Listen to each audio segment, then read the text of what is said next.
Hello, and welcome to ABC Psychology. On today's show, we will be discussing eating disorders in adolescence, a mental illness that affects about 5.4% of children between the ages of 13 and 18. We have invited a well-known adolescent therapist that specializes in eating disorders to help educate families, friends, and viewers on what they can do if a loved one is struggling. Everyone, please welcome Dr. Smith. Welcome, Dr. Smith. I'm so glad you're able to join us today. It is my pleasure. Thank you for having me. I find it so important to take advantage of any opportunity I can get to educate others on the world of eating disorders. There are many misconceptions and myths in regards to this topic. Hopefully, the information I share today gives viewers a little insight into this population. We are honored to be able to have you here today, along with the Hogan family, who will be joining us later in the show, to give us some insight on how their family has been impacted by this mental illness. I have been told that an eating disorder is a mental illness that affects an individual's emotional and mental health. Would you mind going into more details, giving us some basic knowledge on this topic? Of course, eating disorders are mental illnesses that do not discriminate, as they can affect people of all ages, sizes, genders, races, and ethnicities.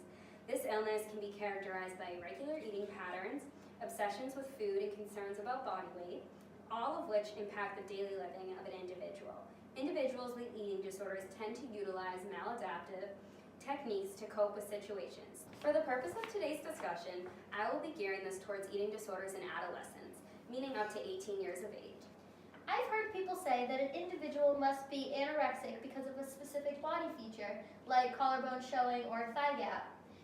Would you mind discussing some of the criteria required in order to be diagnosed with those specific eating disorders? Yes. So it is important to know that an eating disorder does not look a specific way. An individual's weight and body figure alone do not determine if an individual is suffering from the eating disorder.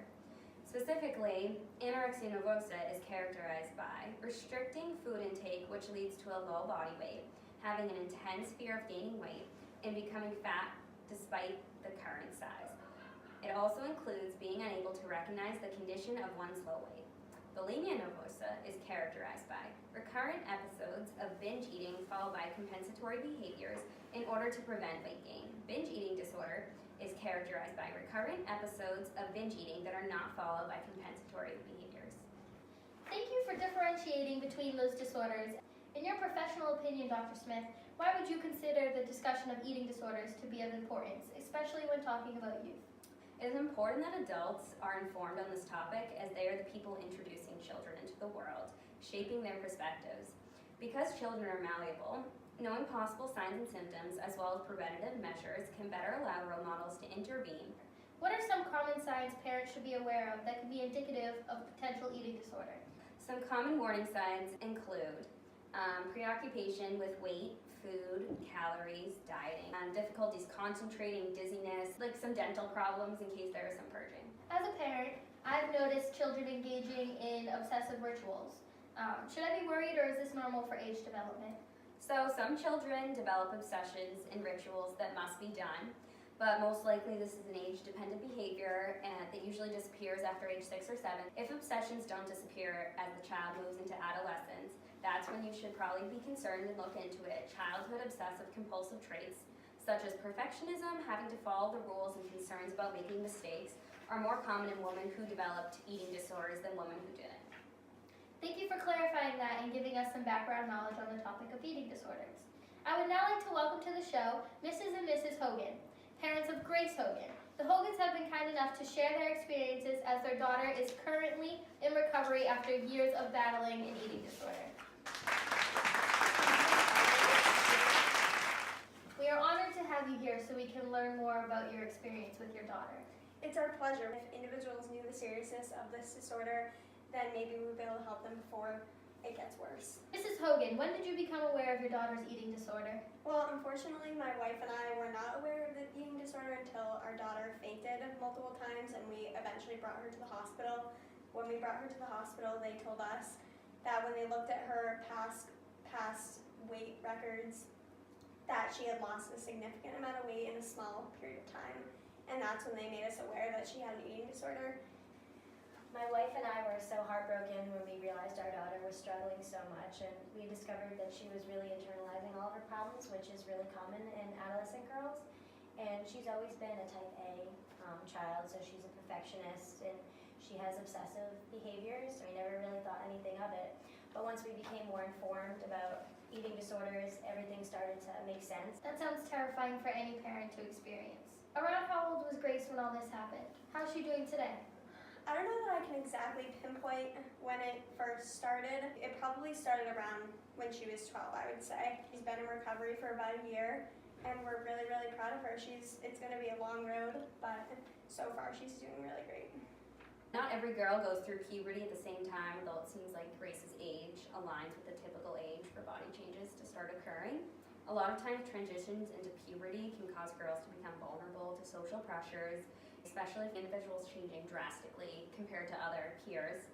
Dr. Smith, could you speak more to the peer context aspect that may influence the development of an eating disorder? It has been found that peer pressure for thinness is a huge component of adolescents' body image. Adolescence is a common time period when people start to take interest in other sexes or people of the same sex, which can sometimes create peer competition. Research has predicted that peer competition, not television or social media, predict negative outcomes. This concept can be intertwined with social media because a lot of the individuals an adolescent is following tend to be their peers. Mrs. and Mrs. Hogan, in your experience, what has been the most challenging aspect of coping with your daughter's eating disorder? I think the first thing that was really hard was just dealing with a lot of guilt, feeling like it was our fault that she had the eating disorder. And it took us a long time to realize that it wasn't our fault, and you can't always prevent things like that.